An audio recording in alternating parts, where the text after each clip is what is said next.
Yeesh. Ow.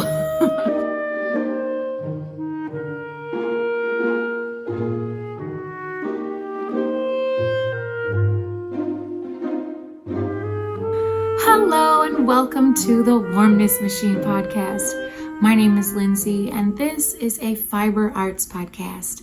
I am a crocheter, a knitter, and a spinner.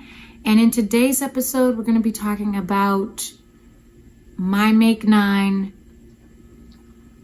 why it's not working, and why it's not working. So first things first, this is an inclusive space, so welcome to all, and let's get started. So let's start at the beginning.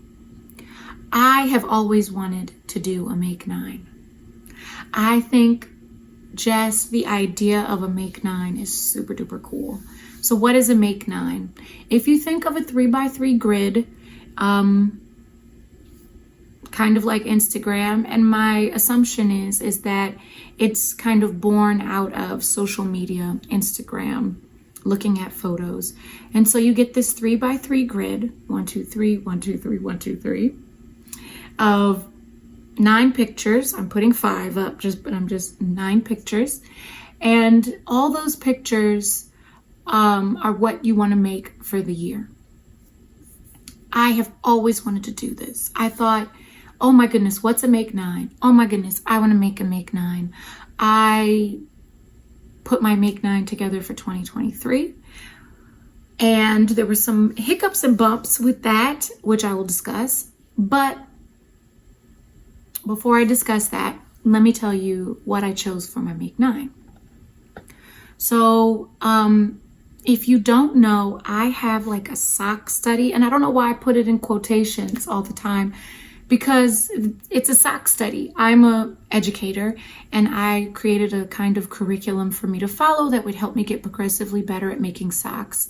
And a lot of the patterns on this curriculum are from Denise DeSantis, who is also known as Earth Tones Girl on YouTube. She has a lovely YouTube page, a lovely YouTube channel, I should say, and just amazing designs that are geared towards beginner sock knitters. And as I've said in almost every episode, I learned to knit to make socks because I think socks are super cool and functional and all that. And she was the enthusiast who caught me. So there are 3 patterns on my Make 9 from Denise DeSantis. One is the No Fear Shorty Socks, which I did finish in May of 2023. There is the Socksploration sock, which has a shadow wrap heel. And that I should finish soon. I have 1 sock finished for that right now, and it is August. So hopefully I'll finish by September. We hope. And then the other one that I have is One More Step. And it's a Lord of the Rings inspired sock pattern, which I cannot pass up. And so those are the 3 patterns I have from her. And then I also have a 4th pattern from Hey Brownberry, who's also Mars. Her name is Hey Brownberry on YouTube. That's her YouTube channel.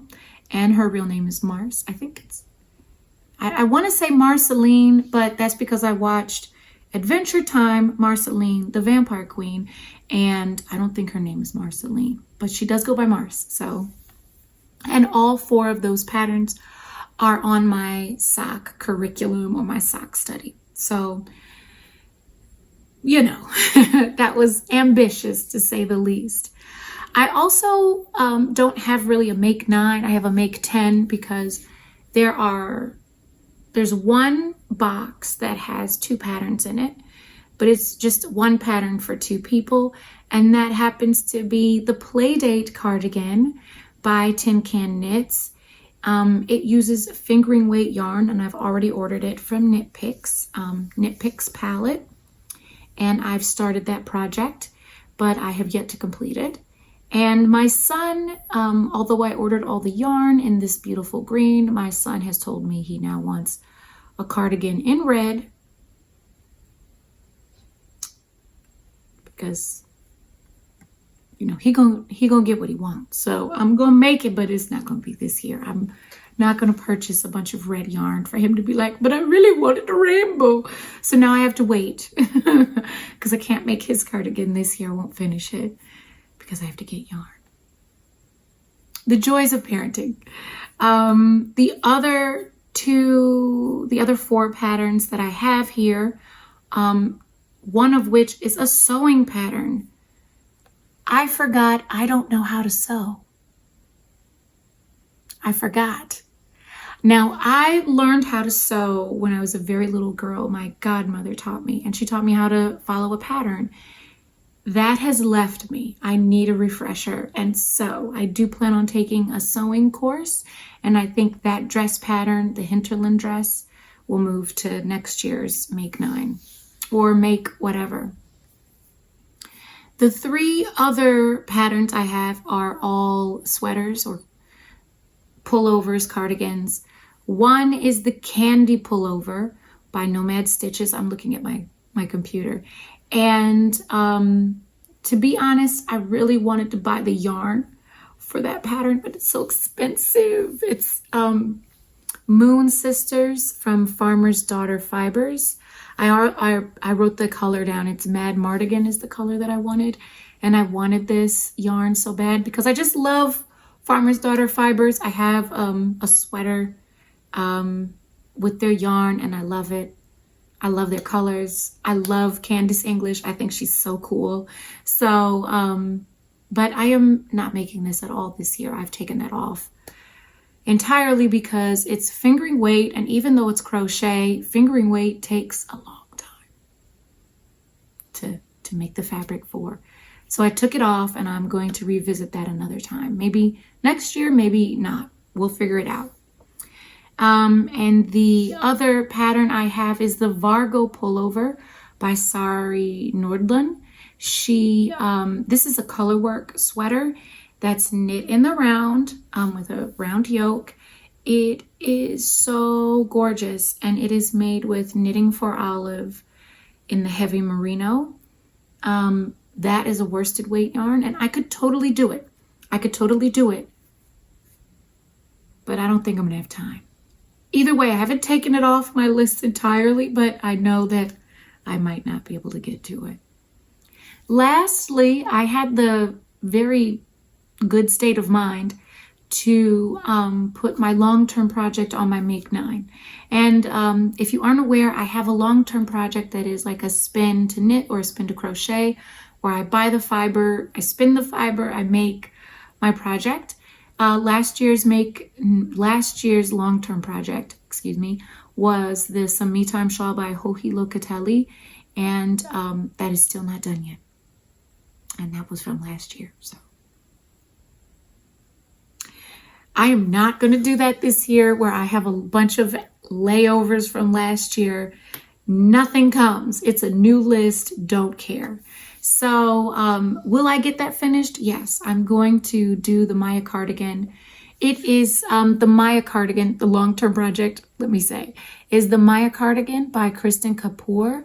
It's from the book Yarnitecture, which was published by, the author is Jillian Moreno. So, and she's a very well-known spinning teacher. So, and I did a Yarnitecture review, which I'll link somewhere around here. So if you want to look at that book, it's very cool. So that's my Make 9. And I didn't finish anything but one item from it. Probably because I had so much laying over from last year.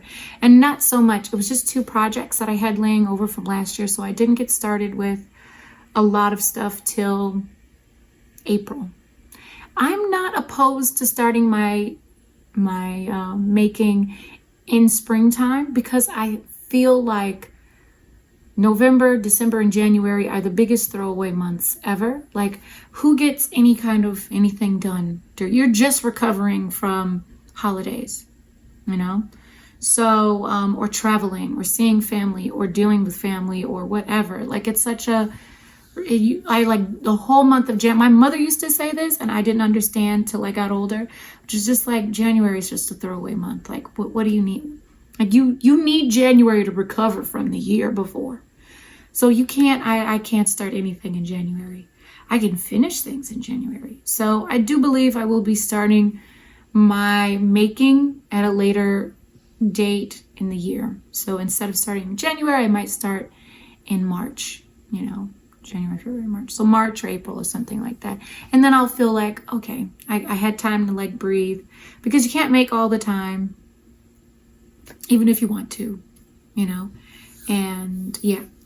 So what does this mean for me going forward? What does this mean for the rest of the year, the rest of my making, all my life? Let me take a sip of tea and I'll get into that with you. So what does this mean for the rest of my making, and what can I get done? Well, I'm in the middle of finishing a sock pattern, not my own, finishing a sock for one of my planned make nines. And I think I can finish one more sock before the year's over. I think I can finish the Playdate cardigan for my daughter.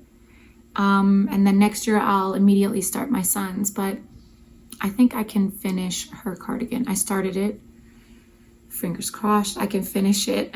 And then I can finish the Maya cardigan, or at least start it before the end of the year. And I think that that's a more relaxed way to do it. So how many of my make nine would I have finished? 1, 2, 3, 4, 5. 5 items out of 9. Quite honestly, I don't think that's too bad considering I have 2 children. So a lot of the making that I thought I would get done in these 2 months didn't get done, but they're not throwaway months. The summertime is not a throwaway time for making. I'm gonna say it. Making in the summer is something you do because you like to. You just pick something small, or you just pick something that's not made out of wool. And in any case, I still love knitting and crocheting in the summer. I love weaving. I love spinning. It's my favorite thing to do in the summer. More so, I love to spin than anything in the summertime. And so sometimes your making just shifts. And so I would like to incorporate in my next making like those small little steps of me spinning fiber, instead of making something.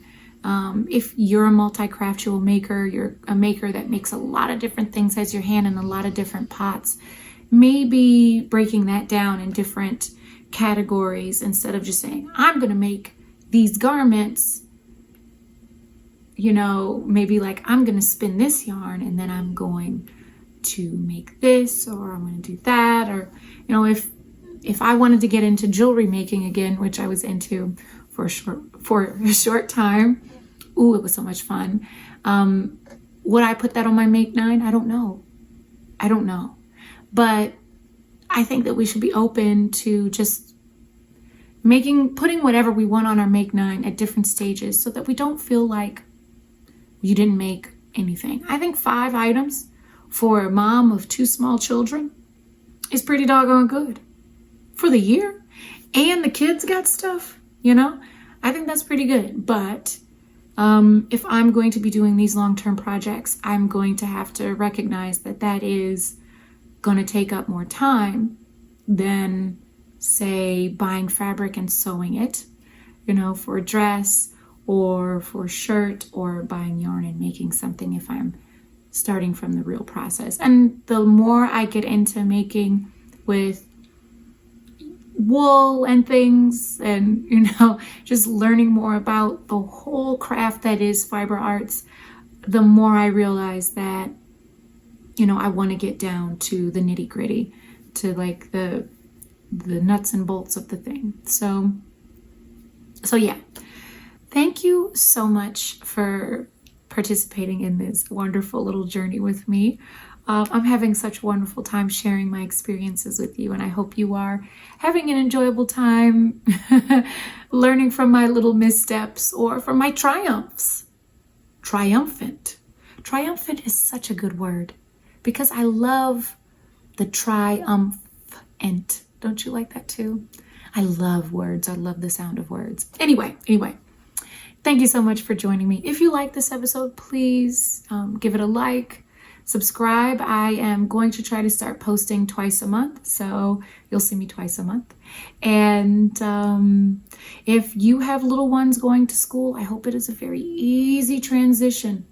I hope they just ease right into it. And if you're going back to school, I hope you ease into it too. I hope we have a nice, lovely transition from one season to the next.